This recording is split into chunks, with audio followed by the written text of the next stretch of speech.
রাজ্যের মুখ্য সচিব এবং স্বরাষ্ট্র সচিবের বিরুদ্ধে গ্রেপ্তারি পরোয়ানা জারির হুঁশিয়ারি দিল কলকাতা হাইকোর্ট। রাজ্যের মুখ্য সচিব ও স্বরাষ্ট্র সচিবের বিরুদ্ধে আদালত অবমাননার অভিযোগ রয়েছে।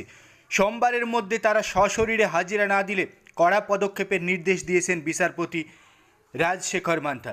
তিনি বলেছেন, গ্রেপ্তারি পরোয়ানা জারি করা হতে পারে মুখ্য সচিব, স্বরাষ্ট্র সচিব ও এডিজি সিআইডির বিরুদ্ধে। তাদের হাজিরা দিতেও বলা হয়েছে। যদি তারা হাজিরা না দেন সশরীরে, তাহলে তাদের বিরুদ্ধে গ্রেপ্তারি পরোয়ানা জারি করা হবে। একাধিকবার তাদের নির্দেশ দেওয়া সত্ত্বেও হাইকোর্টের নির্দেশ তারা মান্য করেননি। হাইকোর্টকে কি তারা কাগুজে বাঘ মনে করেন?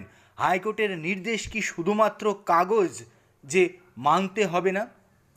এবার রাজ্যের মুখ্য সচিব, স্বরাষ্ট্র সচিব, এডিজির সিআইডির বিরুদ্ধে আদালত অবমাননার অভিযোগে গ্রেপ্তারি পরোয়ানা জারি করার হুঁশিয়ারি দিল রাজশেখর মান্থা। এই মুহূর্তের সবচেয়ে বড় খবর, মমতা বন্দ্যোপাধ্যায়ের সরকারের 3 প্রধান কর্তা কার্যত ভয়ঙ্কর বিপদে।